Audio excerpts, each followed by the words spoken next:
자본주의 괴물이라 불리던 차세계가 단 한 여자 앞에서 무너지고 말았습니다.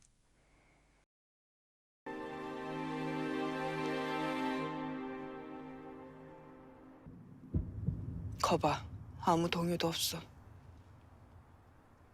이걸로 확인이 되었지? 아니, 그걸로는 안 될 것 같은데. 하려면 확실하게 해야지. 어떻게? 이렇게.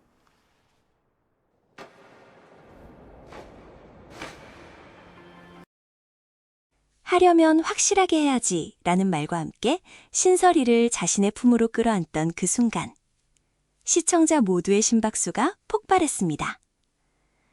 이 전화에서 두 사람은 계속해서 엇갈렸습니다. 세계는 설이를 위해 손해를 감수하면서도 왜 계획에도 없던 무리수를 뒀지? 라며 스스로를 의심했고, 설이는 그의 모든 진심을 팬심으로 오해하며 손편지로 역조공까지 시도했습니다.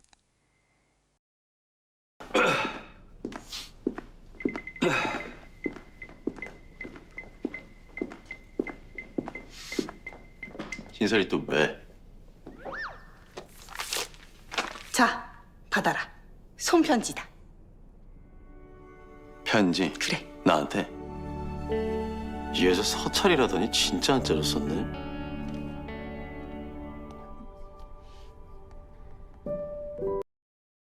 하지만 그 과정이 마냥 달콤하지만은 않았습니다.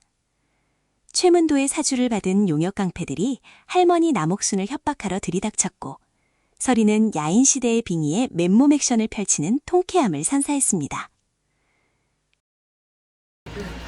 잘 들어. 우린 절대 이정목을 떠나지 않아. 그리고 너희 오야붕에게 고개를 숙일 생각도 없어. 그건 일본 놈들에게 고개를 숙이는 거나 마찬가지니까. 뭐야 뭐? 일본 놈? 오락하노 야인시대 제18회 김도한이 제비를 쓰러뜨리는 대목이지. 이놈들 하는 짓거리가 딱 저작거리와 발배적이니 내 김도한처럼 이놈들을 처단할 것이야. 그러나 위기의 순간 등장한 세계가 할아버지를 의식해 설이와의 관계를 부정하면서 설이는 조선에서도 현재에서도 도구로 이용당하는 자신의 처지에 눈물을 쏟아냈습니다. 그 눈물 끝에 찾아온 포옹. 과연 다릉화에서 두 사람의 관계는 어디로 향하게 될까요? 예고편을 먼저 확인하시고 함께 분석해보시죠.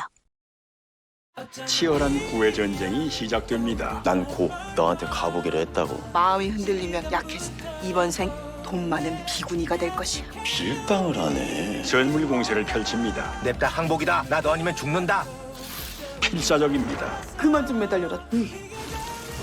이번엔 사양 말고 연락 주세요. 나 알아요? 과연 구애 전쟁에서 승리할 수 있을까요? 진정 나를 연모하는 거냐? 구독과 좋아요는 큰 힘이 됩니다.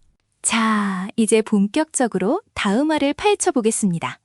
지금까지의 흐름을 보면 분명합니다. 다음화는 단순한 로맨스의 진전이 아닙니다. 신설이의 배우 데뷔라는 새로운 전쟁이 시작되는 화입니다. 예고에서 확인된 핵심 키워드, 바로 설이의 본격적인 배우 활동입니다. 이 한 줄이 다음화 전체를 관통하는 폭풍의 시작점입니다. 먼저 짚어봐야 할 것은 설이가 배우 활동을 시작하게 된 맥락입니다. 조선 최고의 문제적 여인이었던 강단심이 21세기에서 신설이로 살아남기 위해 선택한 길이 바로 연기였습니다. 그녀는 모래시계, 야인시계, 여인천하를 정주행하며 현대 연기를 독학했고 할머니 리조트에서 용역 깡패들을 상대로 직접 야인시대 비니 액션을 선보이며 그 가능성을 이미 온몸으로 증명했습니다.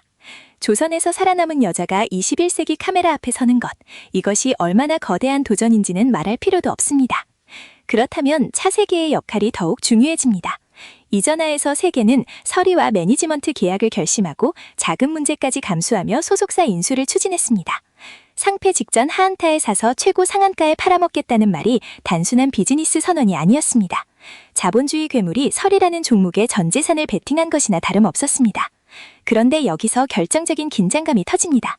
바로 차세계가 설이를 매니지먼트하게 되면 두 사람의 관계는 이제 단순한 감정의 영역을 벗어납니다.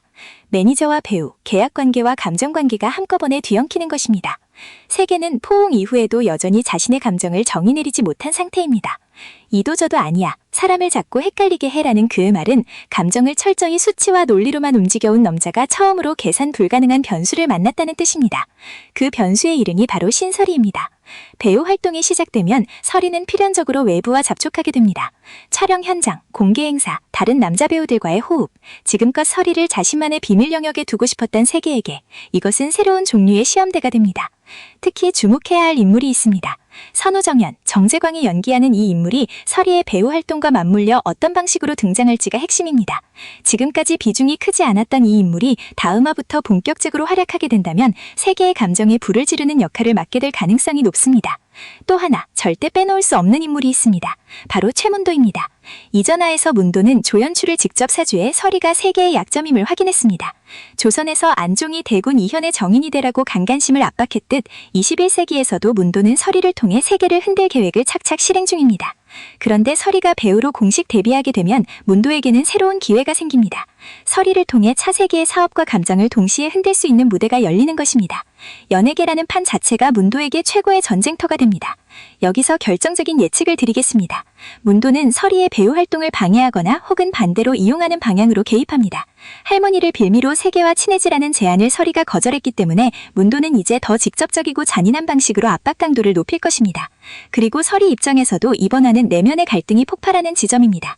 조선에서도 도구로 쓰였고 21세기에서도 도구로 이용당한다는 기시감, 그녀가 배우라는 직업을 선택한 것은 단순히 생존의 문제가 아닙니다. 이 세계에서 누군가의 도구가 아닌 자기 자신으로 존재하고 싶다는 선언입니다. 그 선언의 첫 무대에서 어떤 일이 기다리고 있을지가 다음화의 핵심 드라마입니다.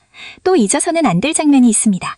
세계가 창문 없는 방에서 산다는 설이의 말 한마디를 계속 신경 쓰던 모습, 그리고 동물 알레르기가 있음에도 설이가 맡긴 유기견과 동거를 이어가던 장면, 이 작은 디테일들이 다음화에서 어떻게 폭발할지 주목해야 합니다. 세계는 여전히 자신의 감정을 비즈니스 논리로 포장하려 하지만 설이가 배우 활동을 시작하고 외부의 시선을 받기 시작하는 순간 그 포장지는 완전히 벗겨질 수밖에 없습니다. 홍보선, 홍 대표와 구필경 구총무도 이 국면에서 중요한 역할을 합니다. 소속사 인수가 본격화되면 홍 대표와 세계 사이의 이해관계가 충돌할 수 있고 구총무는 설이의 진짜 정체에 더 가까이 다가가는 계기에 맞이할 수도 있습니다.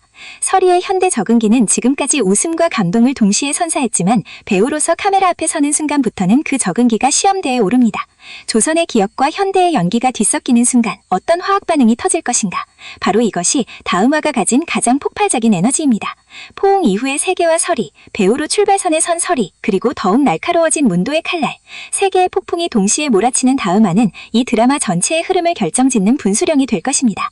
과연 신설이는 21세기 연기 무대에서 살아남을 수 있을까요? 그리고 차세계는 자신의 감정을 끝까지 비즈니스로 포장할 수 있을까요? 다음화 방송을 절대 놓치지 마세요. 끝까지 함께 해주셔서 감사합니다.